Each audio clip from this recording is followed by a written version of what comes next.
एक शारीरिक रोग से ग्रस्त व्यक्ति के उत्तर में सदगुरु बता रहे हैं कि हमें किसी को अपंग का ठप्पा नहीं देना चाहिए, क्योंकि अगर हम खुद अपनी तुलना किसी से करें तो पाएंगे कि हमारे अंदर भी कमियां हैं।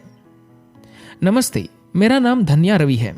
मैं एक बहुत कम पाए जाने वाले आनुवंशिक यानी माता पिता से मिलने वाले रोग के साथ जन्मी हूं, जिसे ऑस्टोजेनेसिस इम्परफेक्टा कहते हैं, या सामान्य भाषा में भुरभुरी अस्थि ब्रिटल बॉन्स। इसका अर्थ यह है कि मेरी हड्डियां कांच की तरह बहुत ही नाजुक है। किसी के शरीर में हड्डियों की जितनी संख्या होती है उससे ज्यादा बार मेरी हड्डियां टूट चुकी है। आज एक प्रश्न से भी ज्यादा मेरी एक विनम्र इच्छा है कि कभी भविष्य में बहुत अच्छा होगा आप विकलांगता के बारे में कुछ कहे। मेरा विश्वास है कि इससे अपंग लोगों की तरफ लोगों का ज्यादा ध्यान जाएगा। सदगुरु कहते हैं, यह हमारे लिए एक सम्मान की बात है कि आप यहां हैं। जीवन अनेक प्रकार से सामने आता है, लेकिन हमारे समाज में हम ये तय कर लेते हैं कि क्या सामान्य है और क्या नहीं। लेकिन असल में जब हम ऐसे व्यक्ति को देखते हैं जिसके दोनों हाथ पैर ठीक है, तो क्या वो भी किसी अन्य व्यक्ति की तुलना में जीवन के किसी अन्य आयाम में अपंग नहीं कहला सकता?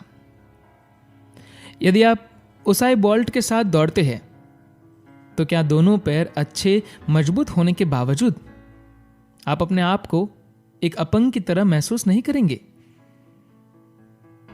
तो हमें खुद पर या किसी अन्य पर किसी भी प्रकार की छाप नहीं लगानी चाहिए, क्योंकि जीवन बहुत रूपों में प्रकट होता है।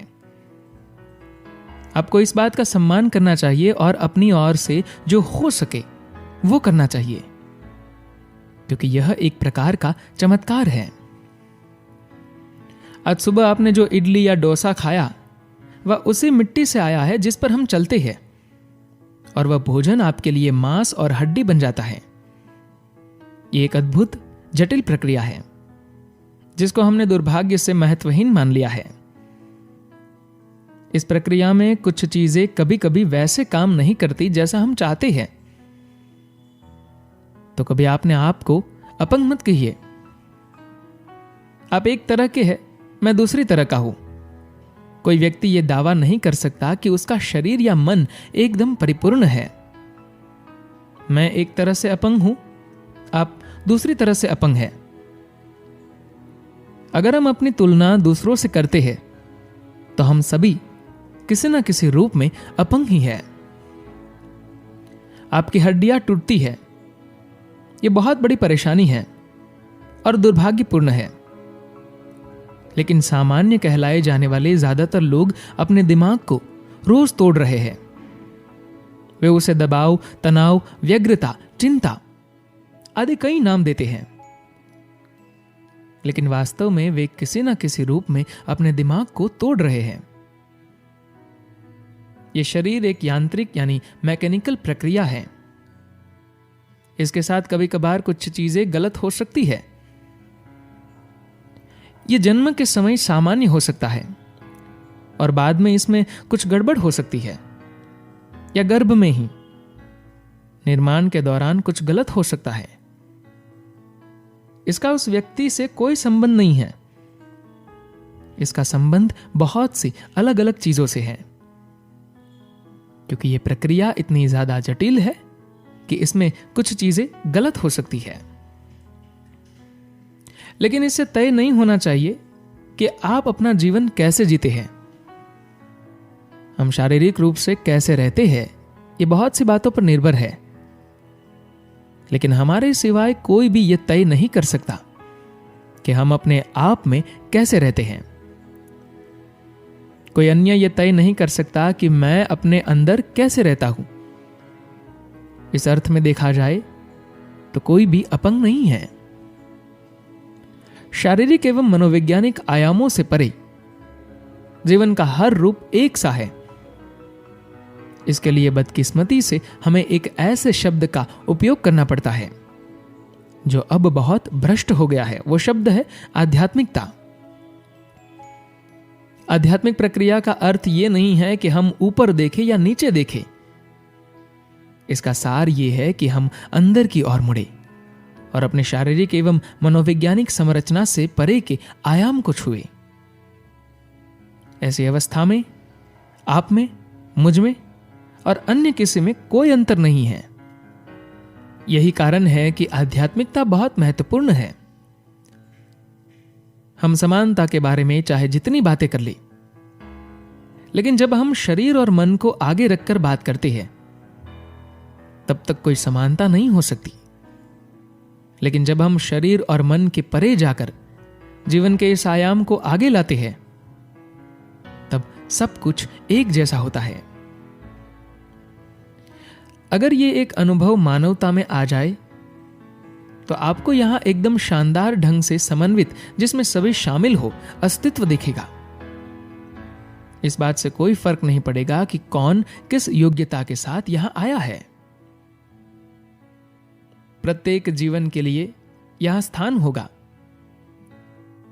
लेकिन आज हम शारीरिक एवं मनोवैज्ञानिक क्षमताओं के आधार पर तय कर रहे हैं कि ये अच्छे स्तर का है और ये कम स्तर का। ऐसा मत कीजिए। प्रकृति ने हमें यह संभावना दी है, हमें बुद्धि प्रदान की है, जिसे हम जीवन के इन सब रूपों से ऊपर उठे। क्या आप ये कह सकते हैं कि एक गाजर का या घास के कीड़े का जीवन आपसे कम है? वे आराम से आपके बिना रह सकते हैं, लेकिन आप उनके बिना नहीं रह सकते। प्रकृति ने हमें यह संभावना दी है, हमें बुद्धि प्रदान की है, जिसे हम जीवन के इन सब रूपों से ऊपर उठे। जब आप एक विशेष स्तर तक ऊपर उठते हैं और अगर आप बेवकूफ हैं तो आपको यह लगेगा कि आप दूसरों पर हावी हो सकते हैं। नहीं, यदि आप ऐसे स्तर पर आते हैं जहां बाकी जीवन जाने अनजाने में आपकी और उम्मीद से देख रहा है, तो आपके लिए यह समय सभी को अपने साथ शामिल करने का और सभी के साथ घुल मिल जाने का है। यह प्रभुत्व जमाने का समय नहीं है, क्योंकि अगर आप ऐसा करते हैं तो आप सबसे दूर हो जाएंगे। यह मेल तभी होगा जब मनुष्यों को कम से कम थोड़ा सा भीतरी अनुभव होगा, ऐसा अनुभव जो शरीर और मन से परे है।